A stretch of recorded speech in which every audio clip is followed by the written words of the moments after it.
Kasih Allah di dalam Natal seperti sudah dikatakan dinyatakan melalui pemberian anaknya bagi dunia ini. Tetapi saudara-saudara, sesungguhnya pemberian itu adalah sebuah pengorbanan yang besar sekali dari pihak Allah. Mengapa? Karena anak yang diberikan kepada dunia itu adalah anak yang dikasihi. Orang tua kalau harus memberikan anak kepada orang lain, mungkin akan memilih anak yang jahat, anak yang brengsek, anak yang tidak tahu berterima kasih, anak yang tidak tahu etika.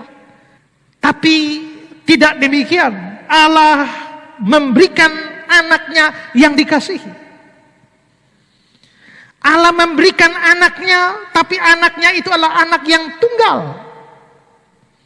Jikalau dia mempunyai banyak anak, dan dia memberikan salah satu anaknya, walaupun itu pengorbanan, itu tidak terlalu dianggap sebagai penderitaan. Tapi ternyata Allah hanya punya satu anak saja, anak tunggal Allah itu. Dan ternyata itu diberikan. Dan lebih tragis lagi, anak itu diberikan justru untuk menderita, disalibkan sampai mati. Yesus sendiri berkata, anak manusia datang untuk memberikan nyawanya menjadi tebusan bagi banyak orang. Beda dengan kita yang lahir untuk hidup. Yesus itu lahir untuk mati atau untuk dimatikan. Sebagai korban penebusan karena dosa. Waktu Allah memberikan anaknya, dia tahu bahwa anak itu diberikan untuk disembelih. Nah, seperti saya bilang tadi, jikalau anak yang diberikan untuk disembelih itu anak yang tidak baik, anak yang brengsek, anak yang jahat. Kalau saudara punya anak jahat, terus saya minta berikan anak yang jahat itu untuk apa? Untuk dieksekusi mati. Saudara juga belum tentu mau. Walaupun saudara anggap ini anak jahat, ini anak brengsek, saudara mungkin tidak suka anaknya. Tapi saudara tidak mungkin memberikan anak yang saudara tidak suka itu untuk dieksekusi mati. Atau saudara mungkin punya 10 anak, banyak anaknya, minta satu untuk apa? Untuk dipotong. Saudara mau kasih? Tidak kan? Tapi Allah punya satu saja, dikasihi lagi. Tapi itu diberikan untuk dibunuh mati bagi penebusan orang berdosa.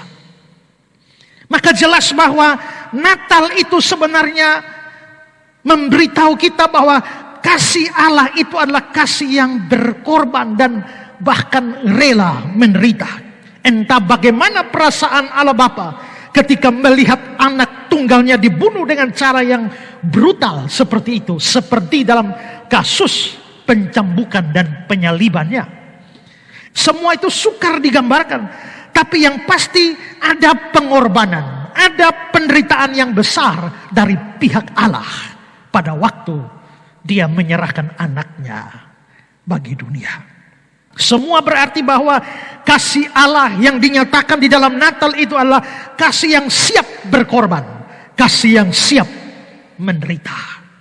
Sekali lagi, semua ini mengajarkan kita prinsip kasih.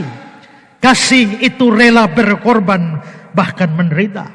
Apabila kita mau bersungguh-sungguh mengasihi, maka harus ada kerelaan berkorban, harus ada kerelaan untuk menderita. Contoh, kalau saudara hanya mempunyai uang untuk membeli makanan cukup untuk satu orang dan cukup untuk saudara, tapi saudara lalu melihat ada orang lain yang membutuhkan makanan, yang sangat kelaparan, lalu saudara memberikan makanan yang harusnya untuk saudara itu diberikan kepada orang itu. Bukankah itu sebuah pengorbanan atau juga boleh dianggap sebagai penderitaan? Kasih rela berkorban, kasih rela menderita. Itulah prinsip kasih. Kalau kita mau mengasihi seorang akan yang lain, maka kita harus siap berkorban demi pihak yang kita kasihi. Seperti Allah yang rela menderita karena kasihnya kepada dunia ini.